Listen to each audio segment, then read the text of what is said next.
Fellas, all right. Another episode of the State of the Bulldogs. I think we're up to 36 on season 2. We got Grant and Mike tonight. Enjoyed hearing from David last week. Shout out to David. Thanks for joining again, man. But this week, guys, chock full of stuff. We have baseball with the big win over Kentucky. We got the Masters. Grant, you are wearing basically everything they sell at the gift shop. And I'm going to presume your polo is also a Masters polo, Grant. What gave that away? Hold on one second. Where's the? Oh, yeah. There we go. There we go. There it is. There it is. Flash the mug. Flash the mug. I saw that. Well, the mug is getting water, or has the koozie. There you go. The mug was used this afternoon, and then we got the koozie with the Masters. The koozie. So. I love it. I love it. And we got the T-shirt laying over there too, so we got it all covered. We covered all the bases. You really did. You're ready for any kind of occasion. T-shirt, polo, quarter zip hat. Yeah, we're all set. I love it. Softball continues their climb back into relevance, so to speak. And Bucky's not heading to Arkansas, maybe to his dismay, but to our delight. So, guys, let's kick it off with Around the Horn. First question, Grant, we'll start with you.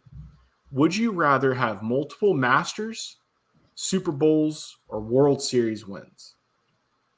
Gosh, I say this as a baseball guy, but probably the Masters. I think that's like the coolest, obviously individual award you can have, like basically the tradition behind it, and so everything that is involved with that. I'd probably say Masters. Mike? Yeah, golf is so hard to win in or win at, and the Masters is a tradition like any other. So, or like no one else, or whatever they say. So you had it right. You had it right. Yeah, I'd probably go with the Masters. I'd go Wimbledon if that was an option, but you know what? It's not. Yeah, that's fair. Wimbledon is the Masters of tennis. That's a good one, Mike. Yep. Yeah, that would be sweet. Second question. Start with you, Mike. Did Coach Cal make the right move to Arkansas, or was it his only move? I think he made the right move in the long term because as Kentucky realized there were no better options in the coaching search this year, so they ended up with BYU's coach. I think if Cal had one more year like he has the last 5, he's going to be out the door anyways. So he took a great offer with – honestly, Arkansas is a great program, and now he's got all that money from the Tysons and possibly J.B. Hunt and the Walmart family. So I think it was a good move for Cal. Grant? Shout out to Jerry Jones and his family as well. I'm sure they've got some bank there for him. But yeah, I think it was the right move for him because he was basically, like you mentioned, almost about to get forced out. Kentucky just couldn't afford, the $33 million buyout they had for him in his lifetime contract that kept rolling. So I think he made the right move for him. He's going to a place where there is a lot of expectations, but it's still not Kentucky where they're wanting to kill him for not getting to Sweet 16s. Arkansas, they might do the same, but at least it's not like the rich tradition that Kentucky has. Kentucky laughed all the way to the bank. I watched the video they posted of the new coach being introduced to the fans, and I'm pretty sure they rolled the bus into a packed arena, had all of Coach Pope's teammates who won the national title with him all come out of the bus one by one. Pretty epic. Kentucky's like, see ya, Cal. New era, fresh life into that program. Henry, if you're listening, go Cats. All right, so last question. Wait, was Scott Padgett on that team? Was he? No, that would be wild. 96, I think he was. I mean, a familiar face did slip off the bus. We'll check on that. Speaking of his name, I did. Go ahead, Grant. I did think it was funny when they had like the odds for like that Kentucky's next coach, and he was 20-1. I was like, seriously, like I know he's a Kentucky guy, but come on, bro. Yeah, that was pretty funny. All right, so last one: pimento cheese, egg salad, or chicken salad. Mike, we'll go back to you. I'm also going to go off script here, and I'm going to say you go to chicken salad chick. You get an egg salad sandwich with a scoop side of pimento cheese, and it comes with a cookie and a pickle. And it's the best deal. It's the best deal around. That sounds pretty good. It's a frequent lunch. It's a weekly lunch spot for me. I love it. Grant, you were actually at the Masters. Did you have a preference? What gave it away that I was there? Was it all the stuff I was wearing? I didn't have pimento cheese. I had like the ham club sandwich, but if I had to choose between these 3 options, I'd go with the pimento cheese. I'm sorry. What? What? Yeah, I You went with didn't the have a club steak. pimento cheese sandwich? I did not have a pinto cheese. My sister-in-law, she did have a pimento cheese sandwich, which she loved, but I wanted it to be a little different. All four of us had a little bit of something different there. So Always has to be different. That Grant guy. yeah, All right. Well, we'll get back to we'll get back to the Masters, Grant. We want to hear about your experience, and we got a little funny clip and our trivia's about it. But let's get to baseball, boys. So Tuesday, big midweek game against Kentucky, number 1 team in the SEC, top 5 in the RPI, and we get the dub. Angelo Pareto with the homer, John Anderson, Andrew Bennett, Jackson Harris, multiple hits. Heath Clevenger decided to show up today, not like he did, or decided to show up on Tuesday, unlike today. Funny thing about baseball, where he pitched 4 innings, no earned runs, 1 hit, 5 Ks, absolute beast out there on the mound. And then Carson Lohr closed it out in the 8th and the 9th. But guys, the headline of the game seemed to be the ump, tossing both David and our catcher Lucas Steele. Walk us through that, because candidly, I hopped on after that call, so I didn't see any media about it. So, what happened? Yeah. So, Coach got tossed in the 4th, Steele in the 5th. Not surprising that David got tossed. I mean, that's pretty normal, right? It's like every 4 or 5 games he's going to get ejected. Maybe that's a lot, or maybe that's too many. But you know what I'm saying? Like, that was not a surprise. What was a surprise was Lucas. So essentially, from what we could tell, and I actually texted him today just to confirm my assumption.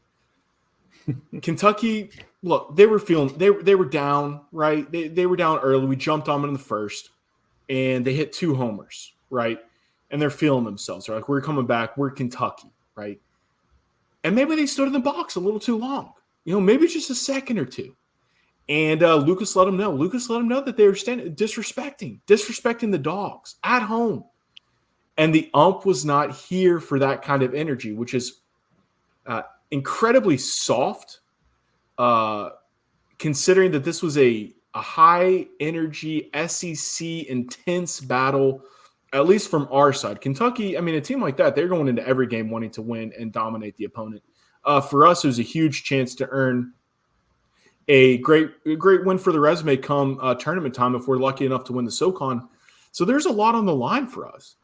And the umpire was not here for it. And what really irked me, Mike, was the impact that it could have had. Fortunately, we were able to get away with a win. But in a game where we're rotating in and out pitchers, it's nice to have a stable guy behind home plate. I'm not going to say we're not as deep at catcher as we are other positions, but we have, suitable backups. But still, I mean, Lucas is leader of the team. He friend of the pod, came on the podcast. We love Lucas. And he's certainly an emotional leader. And so to watch him leave it with his backpack, leaving out the side of the stadium, I was just like, dang, that's a gut punch. In a game where you're already fighting the odds, not what you want to see. Especially when what happened last Tuesday in the Alabama game, you were down early and had to claw your way back, and we're a homer away from tying it up. So basically, you come off that, then you come into this week. Okay, let's try to step our game up and see if we can get there. Yeah, huge win though overall. I saw that it was our first win over a top 10 opponent since 2022, Florida State. Yep. Maybe top 15. I'm not sure what they were ranked, but Kentucky, I mean, top 5. Huge win. And I mean, even crazier is that, Kentucky made it a game again. It wasn't like they laid down, right? So I would say this is the statement victory of the year. The Purdue series is looking better and better. If we had just won that series, they're sitting like second in the Big Ten. Now we give the Big Ten crap, or at least we did in the baseball preview. Not the best conference. A lot of hype this year. Haven't lived up. The 11.7 dudes will definitely maybe walk back some of their Big Ten hype originally. But I would say that in this win, if we had been able to beat Bama, all the better. Auburn is really the only big game so far where we've just been completely out of it, unless you want to go all the way back to the Central Florida series, which was just a not reflective of what the quality of this team has. So awesome win on Tuesday. Speaking of Auburn, just another way how this sport is so weird. Samford beat Kentucky on Tuesday.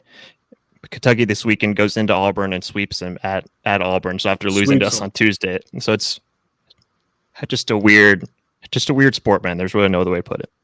No, nothing like it. It's amazing. Yeah, those Tuesday games are always a crapshoot. You never know. Mm-hmm.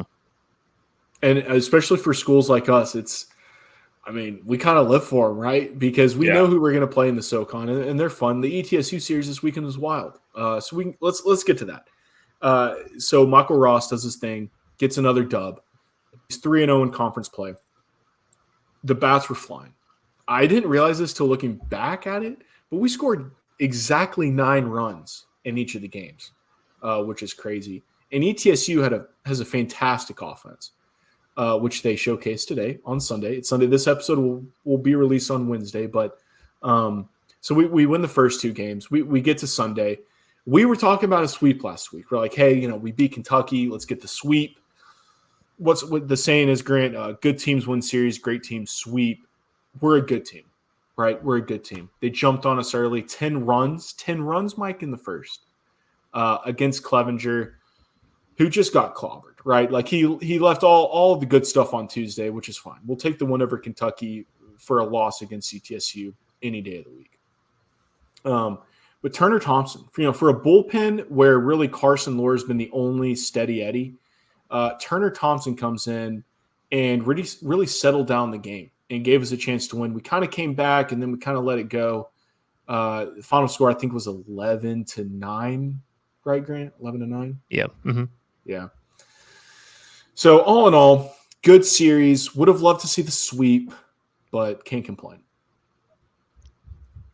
And you mentioned the Samford bats having a good weekend too, especially a guy like Jackson Harris, who started earlier in the year, kind of didn't start the last few weeks, but now his game is picked up too. I'm pretty sure he had 4 hits on Saturday and Sunday combined. So it's cool to see a freshman like that bounce it back. And then obviously Prieta had a strong start, then cooled off dramatically, and then he hit a homer too. So it's just cool seeing those young guys step up when their number's called.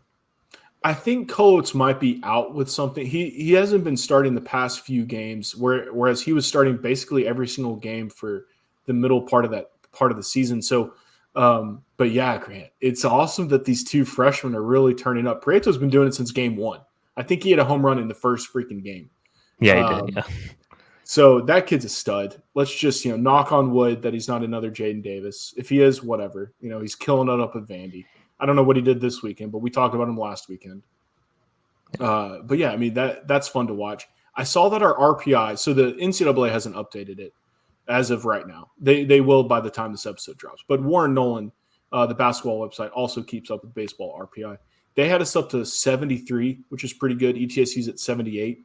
But UNCG and Wofford both breaking the 60s. Spartans at 60 and the Ankle Biters at 64. Those 4 teams so far are the class of the SoCon. Western's kind of nipping at the heels. They're showing some fight. That's actually who we have up next. But Mercer's really the only disappointment, so to speak. They've had a lot of close losses. But I don't know. It's kind of a trend now. Mercer gets really hyped up for the season, and then they just don't deliver. I'm here for it. But not always if you're a Mercer fan. The talent on that team is incredible. Probably way more on paper than Wofford probably has, but just not coming into SoCon play so far, just not what we maybe expected out of the Bears. The VMI too. Didn't a lot of people have VMI to win the league? Yeah, that's exactly what I was about to say. Yeah. That was the 11.7 guys, I think one of them had him to win the league. That was a hot take, though. I thought they was were they not the media pick to win the league? No. Or I don't think so. Finish second? Yeah, they were top 3. But that's because everybody was anticipating the pitching to pick up, which it just hasn't. Like it's just as bad as last year, which is honestly a testament or a feat in and of itself. That's so weird. I thought VMI was up there too. They were 7th in the coaches poll coming into the year. So okay. What about the media? I don't know what poll had, Grant. I just see Go ahead, Grant. I just see the coaches poll on the website. Okay. No, Mike, you heard it right. There was buzz about VMI. I can't remember. And their third baseman Justin Stark was named the preseason player of the year. So maybe there's a little bit of that too going on. Okay, speaking of player of the year, all right. So I forgot the kid's name, Wofford kid. He looks like he might have it in the bag. No, you're right, UNCG. Sam. Sorry, I just cut you off. It was 11.7 that had VMI picking it. Yeah. That was when I heard that. I mean, they're awesome to listen to. Everybody should go listen if you're a college baseball fan. But when they said that, I was like, oh, I don't know. VMI. But as far as player of the year, so I obviously had Rodriguez. He's gone through he's been injured, banged up last couple weeks. Really showed out against UTSU, especially today. Gave us a shot there with his big homer. But John Anderson. So when you start going through the conference stats, John Anderson started to make some noise for a legitimate player of the year pick, which is awesome. I mean, obviously we knew he was going to be good, right? Like he's one of the pillars of the team. But the fact that he's showing out statistically against some of the best dudes in the conference is pretty awesome. So that's going to be something to watch if John can keep it up. Because I'm just blanking on. I'll have to find them after. But there's a UNCG kid and a Wofford kid who are just tearing up the stat sheet. But John is right there with them. So that would be something. Michael Ross continues to kind of like pull ahead. He's really in contention with a Wofford pitcher. Again, blanking on the name. But that's really a two-way race as far as starting pitchers go for pitcher of the year. But the player or it should just be called like batter of the year is a pretty tight race. And we got a horse in it, boys. Yeah, going to the overall stats, John Anderson leads the conference in OPS right now, and then you got Garrett Howe in ninth, and he's also second in average at 419 behind Marshall Toole of Wofford, who's at 421. And then you go down the list of averages, you got Garrett Howe in fifth, you got Andrew Bennett in seventh, so you got a good host of guys there. Andrew Bennett at the top, yeah. He made some plays this weekend, made some plays against Kentucky. That we got to get him on the podcast. I looked him up on his Instagram. He seems like quite the character. Yeah. We got to get him on here. Yeah. One other note. So we talked about Jacob Cravey's debut last week. Pretty awesome start to his professional career. He's in single A right now, which is basically where everybody starts. So yeah, we weren't quite sure. That's what we assumed, but yeah, he is in single A. So anything else, boys, on baseball before we move on? No, I think we've just seen, like, even last year, Samford had trouble on Sundays. Like, some reason Sundays in the regular season were just a bugaboo for some reason. So that's kind of trending this week. And it was good to see the fight of the guys, especially after giving up a 10 spot in the top of the first. Like, oh, gosh, here we go. But I mean, yeah, we got it to within 1 or 2. I think it was 9-10 before they scored another. But, yeah, the fight is good. And, yeah, Grant, I mean, it's mid-major baseball, right? Like, pitching depth is always the battle. If you're one of those few schools that can accrue a bunch of strong arms, then that's how you become an ECU type of. That's how the Sun Belt honestly became a power conference in baseball. Is they have the resources of every mid-major program out there, but somehow, some way, the Southern Misses, East Carolina. We played Troy, I think, as our midweek this week. Those teams all just assembled arms that could compete with the SEC and the ACC. I'm not going to say it's out of reach for the SoCon, but not likely. And given our lack of depth on Sunday, that's the biggest cause for concern. If we do win the SoCon, getting to the Supers, the odds are really not in our favor this year. We thought maybe Brooks Rice would put us over the edge because if you do have two solid, like quality starting arms, it gives you a fantastic chance, and it's just not shaping out to be that way. But like I said, never know, and we got to win the SoCon first. So let's move on to the Masters. Grant, you were there. Let's start with the trivia question first, and then let's kind of get into your experience. We got a fun little clip from John Christ. But the trivia question. So obviously Augusta National has a very racist history. I don't think anyone is not aware of that. The land that it was on was a former plantation. They had African Americans as caddies until like the 80s and possibly the 90s. And they didn't admit African Americans as members until 1990, which was 15 years after Lee Elder first played. He was the first African American to play in the Masters tournament. They didn't have been members until 1990. But guys, why? So turns out, little Birmingham connection. Shocker. Birmingham in the middle of the civil rights movement. Surprising, right? I know. But there's an uproar. All right. So this is the summer or maybe spring of 1990. A Birmingham area golf course was set to host a PGA Tour event. It may have been the PGA Championship. But the PGA did not like their policy of not admitting African Americans. Women, Jewish people. Like, there's a few. It's the standard list of, if I'm a racist institution, who do I not let in? Right, standard route. But that changed. They gave in to the pressure in 1990. It admitted a local insurance man as the first African American member of this Birmingham area golf club. Guys, what is this golf club? How long do you want us to pause before we drop the answer that you accidentally told us before we started recording? Okay, I love that you disclose that, Grant. I love that you disclose that. So really, this is for the listeners. This is testing your own knowledge. Most of our listeners are in the Birmingham area, may have played at this course for some time. And, maybe I prefaced the question. I wanted to give the guys a heads up, and I may have let the answer slip. So not being from the Birmingham area, what's the country club scene like down there? I know they got Vestavia, they got Birmingham Country Club. Yep. What's considered the best golf course in Birmingham? I'm pretty sure that the answer to this question is kind of the number one right now. Oh, it is, really? I didn't know. Yeah, I thought Birmingham Country Club was supposed to be pretty well known. Yeah, that is too. And then they have another. No, you're not. But then they have another one in Mountain Brook too. It's kind of weird. They kind of have two Mountain Brook that they go to. Mountain Brook Country Club, and then Country Club Birmingham's the other popular one. But yeah, I think the answer to this question is kind of up there, right up there with Greystone Country Club, who also holds the Regents tradition every year, the PGA Tour Champions Masters, or not Masters, but one majors they host every year over here. So interesting. All right. Without further ado, people, I hope you got this right. It's an impressive trivia victory if you did get this right. But the answer is Shoals Creek. So I guess it's the Shoals Creek Club, Grant. Yes. Did not admit African Americans as members until 1990, and didn't give in until the PGA threatened to pull the event. Augusta did not want the same uproar and admitted their policy as well that same year, only for Tiger Woods to win it 5-6 years later. Yeah. So nine. You become a member if you win the Masters, right? So what happens when Tiger plays and wins? Like, he became a member.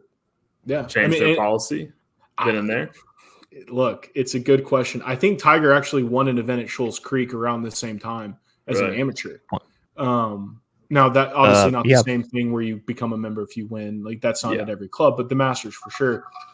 It would have been an awkward conversation. So something just to remember. We all love the Masters. But every institution has its blemishes. And this one is rather stark. So, yeah, Sam, you're right. 1994 was when Tiger won over here at Shoal Creek. Boom. Yeah, so there you go. So with that, on a lighter note, Grant, talk about the Masters, man. Obviously, Mike and I would love to go one day. Mike, you haven't been, right? Yeah, okay. I wear a shirt, but I've never been. I'm a phony. Yeah. We're phonies. We're frauds. Yeah. But Grant, you were there. Talk to us. Like, you get in there. I mean, anything and everything. It was like we kind of said it as we were leaving. It's kind of like Disney World, but for golf. For adults, for adult men. For adults, it's like you walk in. Not adult men. I'm sorry. That was for adults. For adults, yeah. That's funny. It's like you walk in and they got the same expression as the Disney employees, like, "Hey, how are you? How's it going?" Mm-hmm. That was kind of a little Mickey impression by accident, but yeah, that was super nice when you come in. I remember we were checking out one concession stand and we asked the worker there how she's doing. She's like, "I'm just working in paradise. I don't know what to tell you." I was like, "Oh my gosh, is this Disney World?" It sounds similar, honestly. Yeah. Prices aren't like Disney World, to tell you that. Well, yeah. Well, we got lucky because my family over the last, 8 to 10 years, there's the Masters lottery you have to do to go say you want to get into the tournament. Yeah. And then, so you have to wait for that to get approved, and then we finally won this year. So the four of us, Blake, me, my dad, and my sister-in-law, we all went. So we went to go hang out. And so on Monday through Wednesday, you're allowed to take a camera, a digital camera. There's no phones allowed the whole time you're there, so you're basically in the moment. But on Monday through Wednesday, they let you bring cameras in. And then for YouTube audience, I put up a couple of pictures that we went to. And so here's like behind the 15th green is kind of like the pupper spot over here. Over to the right, you see the 16th fairway. So you go over there. Can y'all hear me? Yeah, no, the overcast weather must have just given you fantastic picture taking scenes or picture taking moments. Yeah, there you go. Yeah, it wasn't, the sun never really came out that much. So it was kind of like a light breeze. It actually felt really nice rather than being super hot. But like I told y'all before we started recording, as soon as we got there, Tiger Woods, Fred Couples, and JT, Justin Thomas, they started their practice around at 8 a.m. and we got there like 8:45 or whatever. Who is Justin Thomas? Does he still play golf? I think he does. He may or may not have ejected on the back nine of Friday. Or is he just a Netflix star now? I can't recall. That is a great question. I did go to Samford with the golf coach at Alabama, Siwa. I forgot his first name. His son Jackson played golf at Samford and graduated with me in 2019. So that's cool. So yeah, we did run into them here on the 16th. Sorry, on the 6th, and then we kind of waited for them to finish 7th. This is the first camera shot. Took a Tiger here on the 8th, and it's kind of like a progression of like his shot and his swing. So it was cool, just like going through this and basically getting this close to one of, or actually the best golfer in the world. But yeah, I mean ever. Yeah, ever. Yeah. So you see here, he takes it through his backswing. It's kind of cool, just like seeing all the people in the background with their cameras, the different poses. And then you see these three guys sitting here to the right, basically no cameras. So, okay, we've been waiting for this moment. We're just going to stay here and hang out with Tiger. So, yeah. So what was y'all's strategy? So obviously you get in and you're probably just taking in everything at first. You're like, wow, this is amazing. But did y'all want to follow a certain group on the practice day, or did you want to hang out at a hole? Like what was your strategy? I think we just wanted to see every hole. So it was just a way we didn't care who was there. Idea. We just wanted to see, okay, we've seen this on TV for years, always, so we want to go see it in person and see what it's like. So we basically just ran into whoever was out there, and we obviously got lucky with Tiger, Couples, and JT out there to start. I say we just wanted to make sure that we saw every hole. Yeah, right. Not bad. We wanted to see every hole. We wanted to see the putting green, which was awesome because you're literally standing like arms linked to like Patrick Cantlay or whatever. And I look to my right and like Xander Schauffele is walking through. Like basically, I can reach out, like touch his shoulder, like how close he is walking to me on the putting green.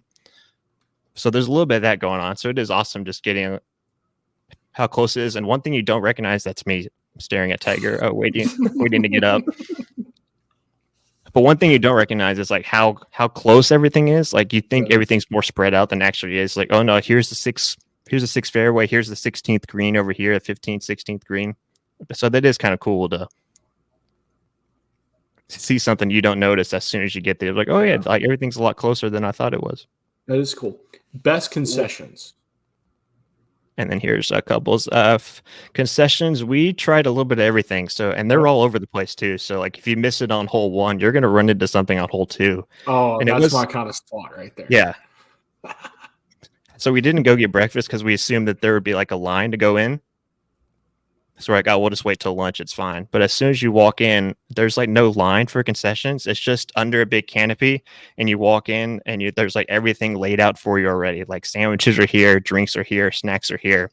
So there's no line, and basically just everything's being made for you as you're sitting there. So there's no line to walk through. You don't have to stand behind people and wait for food and stuff. So it is awesome with those, having a lot of those, and just walk in and they'd be like, oh yeah, let me just grab this and this. Basically, you're at like a grocery store. Let me just walk through and then go pay for it once I finish. But that was probably the coolest part, just like not knowing there's any lines in concession, because there's obviously lines in going to the bathroom and stuff like that. So yeah.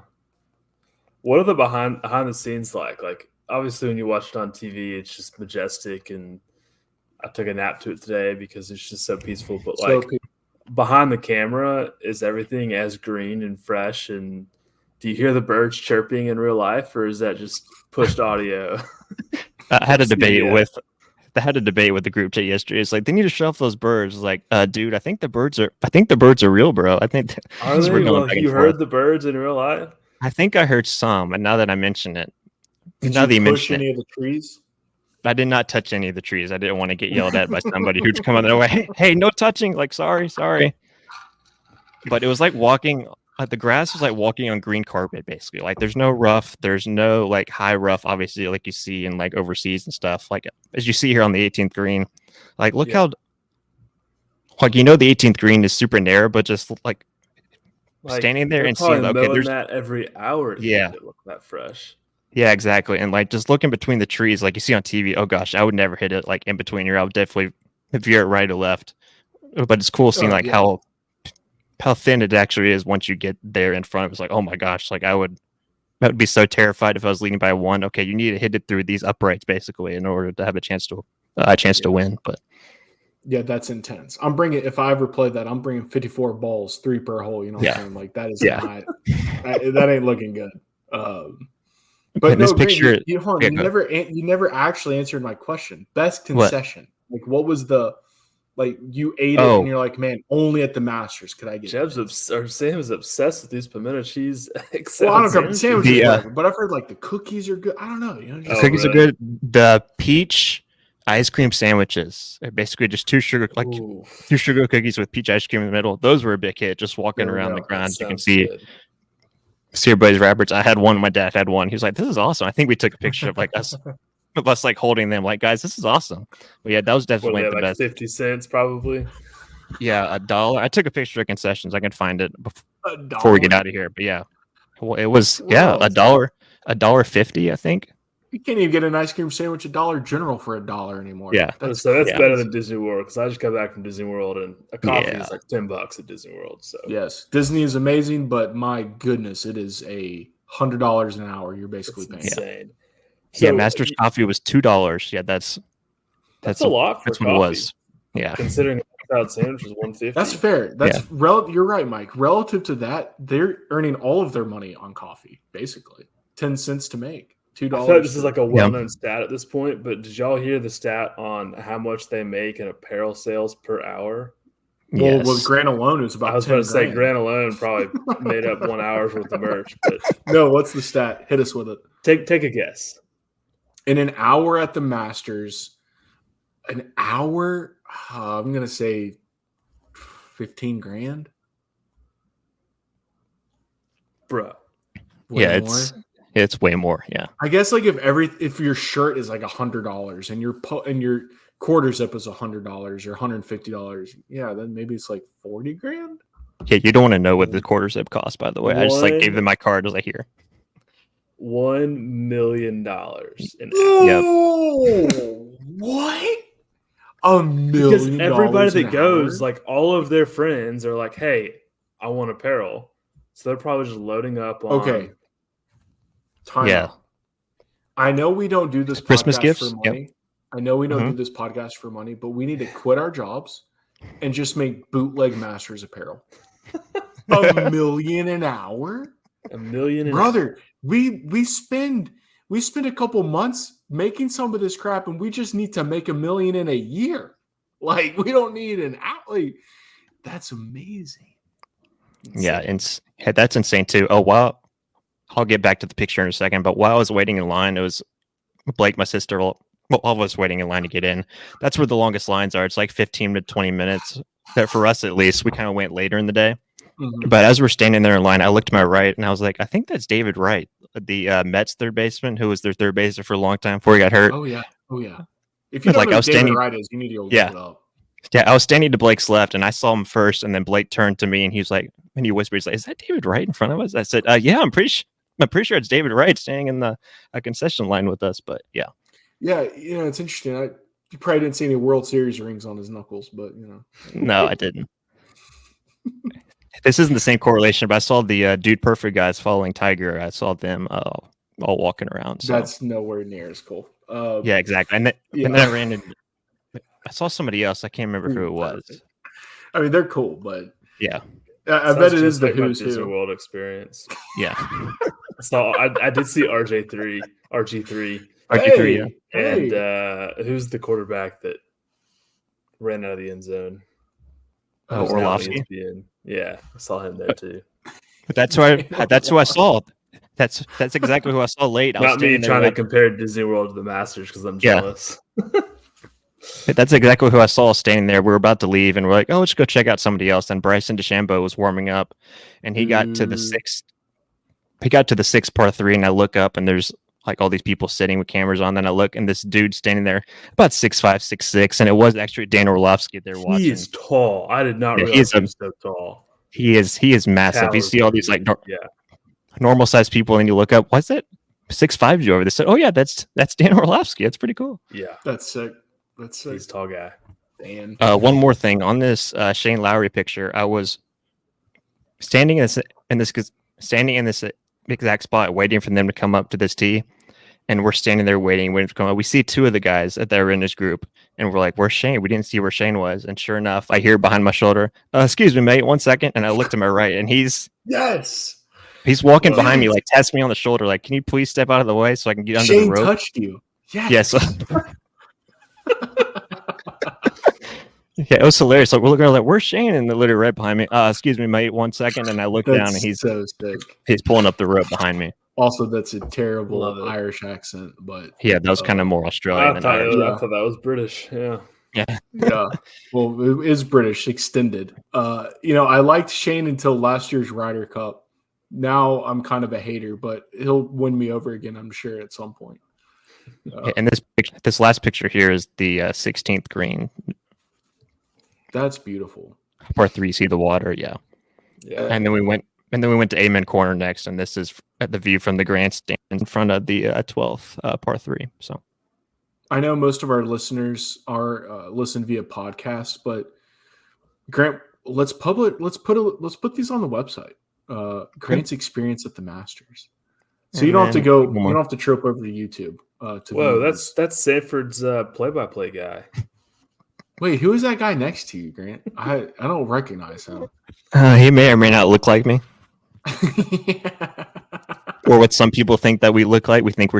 Some people think we're twins, but I mean, I get it. Y'all do kind of like. There's enough to be. Twins. Yeah. I think he might be. He loves taller than you, Grant. I think he's taller than you. Yeah.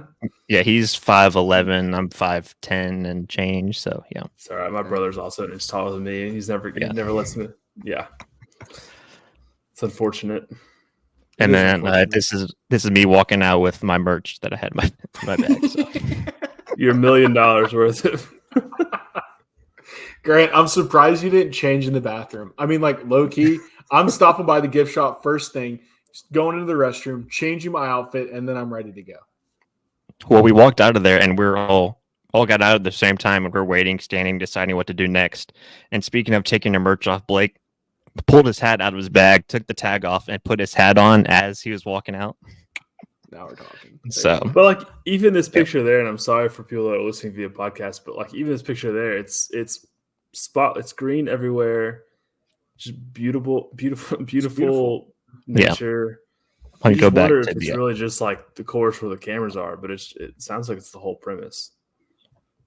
Yeah, just walking on green carpet. I think this right here is like the 18th tee here is kind of a perfect encapsulation of that. Yeah. Yep, it is. Yeah. Let's end the Masters with our fun little clip that John Christ was also there. Now, Grant, was he there today? Or was no, I don't know if there might have been just like a prior experience he was talking about, but he wasn't there this week, I don't think. Okay. Well, this was his reaction to the scenery and the course and just, the entire legacy of the Masters. Out of respect for the course, the turmoil he went through all day battling with the course. Sign of honor. Why? It's emotional. And he's crying during that entire clip. So yeah. I felt that, yeah. Grant, you're I don't think Jeb's been there either. You are the only one fortunate enough to have made it on golf's most hallowed ground so far.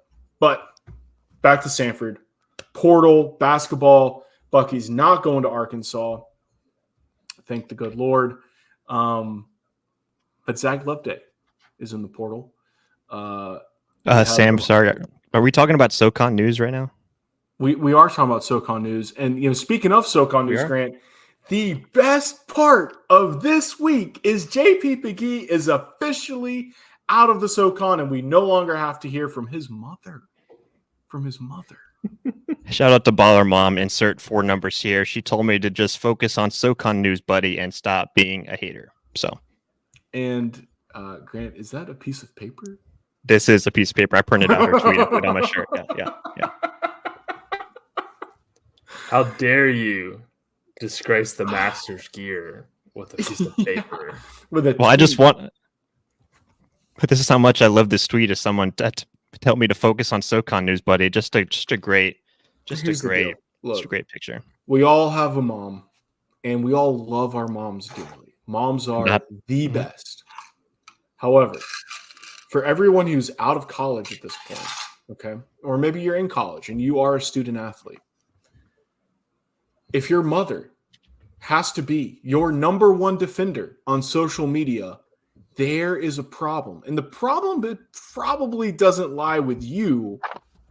It definitely is probably with her or your game. But JP's game is good enough to where, like, why aren't there more defenders? You know what I'm saying? Like, why is it his mom? Yeah, I don't hate his game at all. He's obviously an awesome player. He's a stud. There's a debate because he apparently wanted to go to Florida first. I think he ended up making the right choice anyway, but wanted to go to Florida and apparently didn't have like the grade requirement in order to get into Florida. So went to Auburn. That's like what the report was. So I tweeted that reply, and then she responded to me out of nowhere saying that I was just a hater and needed to focus on SoCon news. And I responded back to her. I said, that's not really a denial. And they said, well, you really don't answer. It is really not a denial. Well, she responded with, you really don't know how to read subliminal messages, do you? Excuse me, man. Can you tell us what subliminal? What does that mean again? It's actually subliminal. Subliminal is not a word. So, but in a pass-fail university like Furman, maybe that passes. It's close enough, right? It's close enough. Whoa. Yeah. I don't think. Is it a university or is it a college? It's Wofford College. Furman is a university. No, I thought Furman was also just a college. They have grad schools. I think that's is that new? Is that new? Not like sure when if we were that's there, new. It wasn't the case. I don't know. I do know that I keep looking for them in the baseball standings each week, and I just don't see them. But what are we holding up now, Grant? What tweet is this? This is the same one. Can this be our first T-shirt in our merch shop when we get that under control? Just focus on SoCon news, buddy. I'm glad you brought we get our $1 million a day. That's how we get our $1 million a day. This is a slam on athlete threads. So one, I got my Crinton shirt and my Marshall shirt. I love the graphic. The graphic is sick. I wear it as much as I can past couple days. However, the quality might be the shoddiest quality I think I've ever purchased on an online store ever. The worst quality t-shirt I have in my repertoire. And I like a quality tee.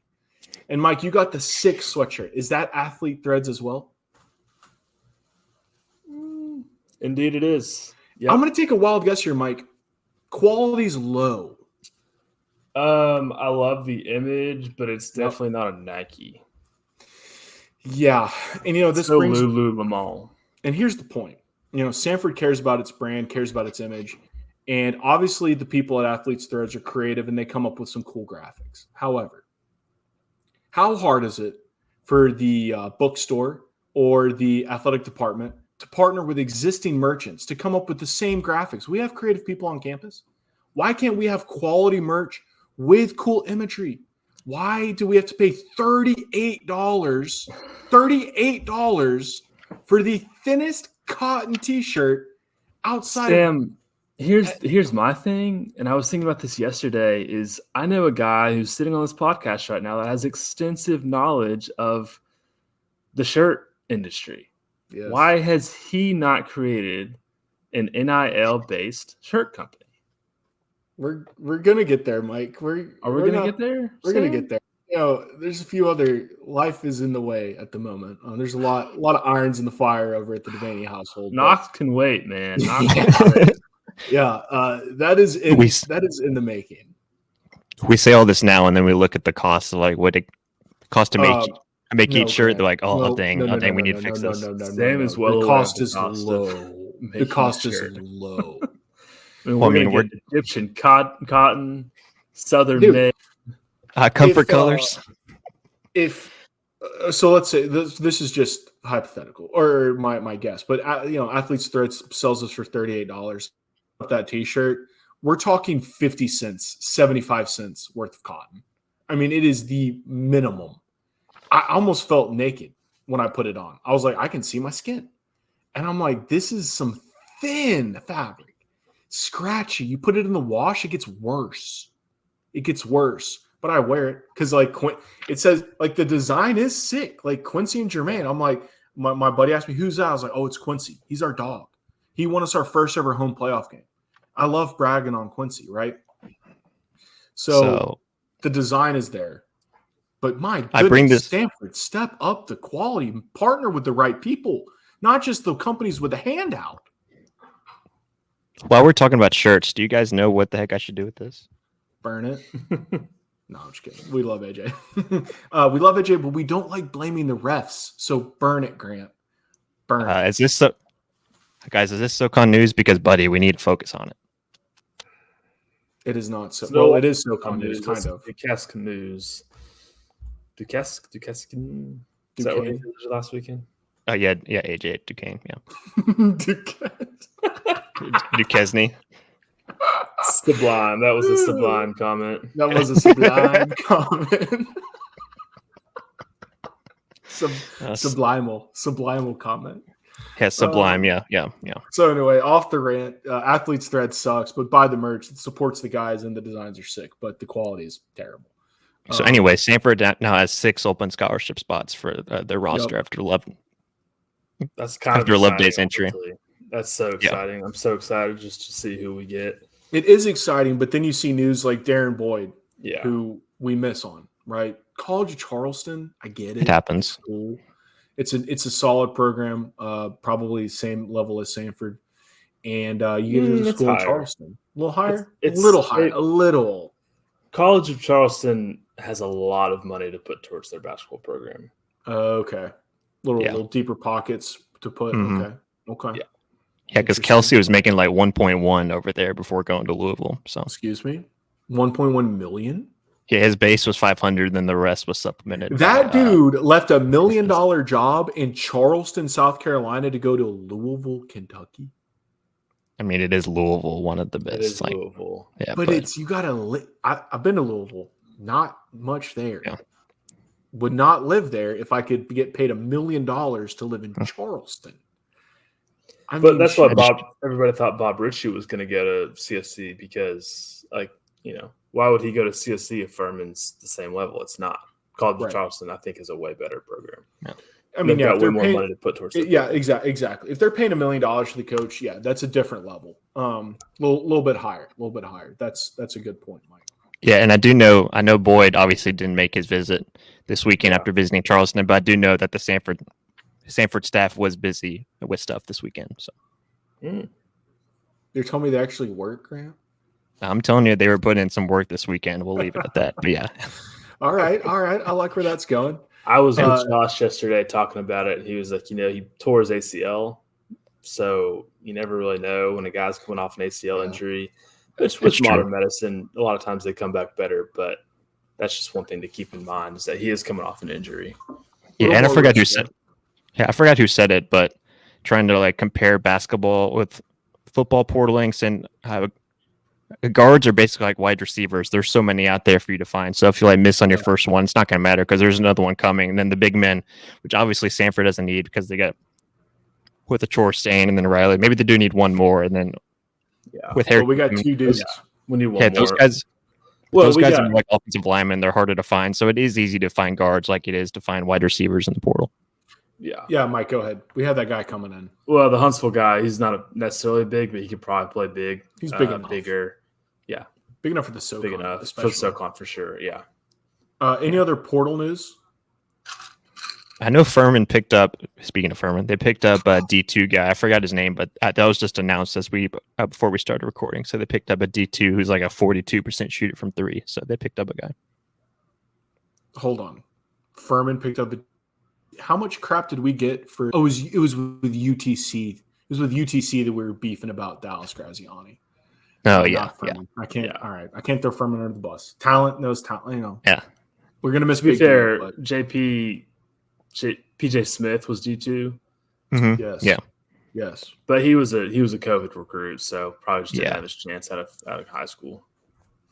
And this isn't D2 related, but Hunter Huff, I don't know where he was going to go, but he announced that he was coming back for his 5th year. Yeah. So great. I love a guy that just doesn't make anything against us. Bring him back every game, please. I'm looking forward to the day when recruiting gets back to normal in the sense of eligibility. We're almost there, boys. We're almost there. Well, until the laws change, but yeah. Yeah. What is eligibility?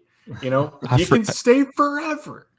All of a sudden, you're saying Bronny James isn't good enough to go pro. Bring LeBron into college. He's still got 4 years. He's never played. He never played in college. Let them play together in college. Oh, it would get so murky. Because I know that we promised to work on getting an accurate spring roster for football. We're still working on that. We finally have the right contact, but that is still coming. And once again, that is just because we don't know who's still eligible. Yeah. That's the bottom line. But I can't remember what school it was. I think it might have been Missouri. But if you go to their roster, it tells you how many years of eligibility it has left, and like people are tweeting, God bless that SID who's got to go through the roster, but okay, this guy's got 3, this guy's got 2, this guy's got 1. So seriously, shout out to that person who's putting in the big work. Then they can petition for more. So it's yes, they can. Rylan Jones. We all think Rylan's probably done with college, but who knows? He could petition for another year. Yeah, maybe get it. If Bucky had gotten the Arkansas job, wouldn't have shocked us if Rylan all of a sudden petitions for another year to play in the SEC. I don't blame him, but. You're right, Mike. It is still murky. And who's to say there's not a petition for him to keep playing SoCon? So we'll see. Yeah, exactly. The door is not shut. So softball. Talked about it last week. A resurrection, so to speak, of the season. It continues. We beat Furman in a series 2-1. The Bama game was unfortunately canceled. But our pitching has come out. I don't know. We can just chalk it up to injuries. Mac was out like half the season so far. And Jordan the whole load was put on her. But the first 2 games, the 2 of them combined here are the combined stats. 14 innings pitched, 7 total hits, 15 Ks, and 0 runs. Furman is in the middle of the conference. They are not a bottom feeder. This was an incredible 2-game statement. We dropped the last game, so we didn't sweep. But still, we're 7-5, sitting at 3rd in the conference, tied with UNCG. We have the worst team in ETSU coming up this weekend, so anything other than a sweep will be a disappointment. But, guys, the turnaround is real. I don't know what was happening at the beginning of the season. It was a terrible start, but the girls are back. Yeah, with McKenzie coming back, and then you got the top of the lineup working like Michaela Cawthorn. She's 2nd in the conference in ABs, and she's hitting 422 over the conference slate. So when you got somebody like that at the top of your order, that obviously sets the table for other girls in your lineup. It's cool having somebody who like that who's playing well so far. Then Samford's got somebody else who's in the top 11. Olivia Shaw's hitting 412 as well. So you got those 2 that are playing extremely well on the offensive end. Yeah, I'm all of a sudden excited again for the SoCon tournament. I was like, okay, last year was a flash in the pan when we kind of did the same thing where we started off slow, then we finished well, we made a little run in the tournament, got us excited for this year, but I'm drinking the Kool-Aid again. We'll see what happens. Tournament's coming up. I think we have maybe 3 more series and then the tournament, but we got, like I said, ETSU up this weekend. We need a sweep. Okay, if this team was legit, ETSU all has won 9 games all season. The overall 9 games. You have to sweep a team that plays that poorly. So, got to get the sweep, and we'll see what happens. Mike, bring us home. State of the Dogs, tennis. Tennis, baby. getting towards the end of tennis season. So the men recently beat Mercer 5-2 to finish the regular season second in the SoCon. ETSU was regular season champs at 7-0, while we're sitting at 6-1. We lost to ETSU 3-4. So pretty great run. Yeah, recently. Also, side note, ETSU is surprisingly a really good golf program. I think they had a former player playing in the Masters this week. But yeah, SoCon Tourney for tennis is this week for the men's. And then with women, we beat Alabama A&M and UNCG this week. Finished kind of middle of the pack for regular season in the SoCon, where ETSU also won in women's. So UTC up for first round of the SoCon Tourney coming up soon. I was shocked that ETSU won both men's and women's, and we're both undefeated. Yeah. We'll have to verify this, but that seems odd. Do they normally win? Like, are they the powerhouse? Do you know? I didn't think so. It used to be Samford, but Samford's coach went to be an assistant coach at like Washington State a couple of years back, and we've got a new coach. So I think some of our powers kind of left. But okay. Yeah, ETSU seems shocking to me. Yeah. Grant, did you add women's golf on here? I did. They're in their SoCon tournament as we're recording right now. They'll be done on Tuesday by the time this drops, but they're rolling right now. So, is men's golf a fall sport only? No, they do spring stuff too. Yeah. Okay, well, we'll add men's golf next week too. So women's golf. The men just haven't started their SoCon tournament yet. So the women will be done by the time we record next week, so we can get into that. Got you. Well, yeah. Go Lady Dogs in the. Where is the SoCon golf? Putting you on the spot there, Grant. That is a great question. I had the tweet pulled up. Let me pull it back up. Yeah. It'd be interesting to hear. Surely it's in Alabama. No, they're at Moss Creek Golf Club in Hilton Head. That's where they are right now. They go all the way to Hilton Head, South Carolina. I mean, talk about remote. My goodness.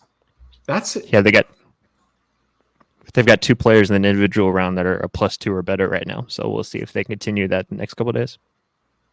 Yeah, we're talking about possibly getting the SoCon commissioner as part of our summer interview series.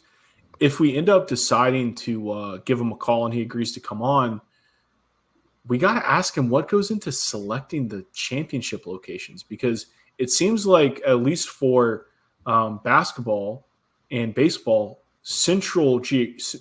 geographically centralized is the priority.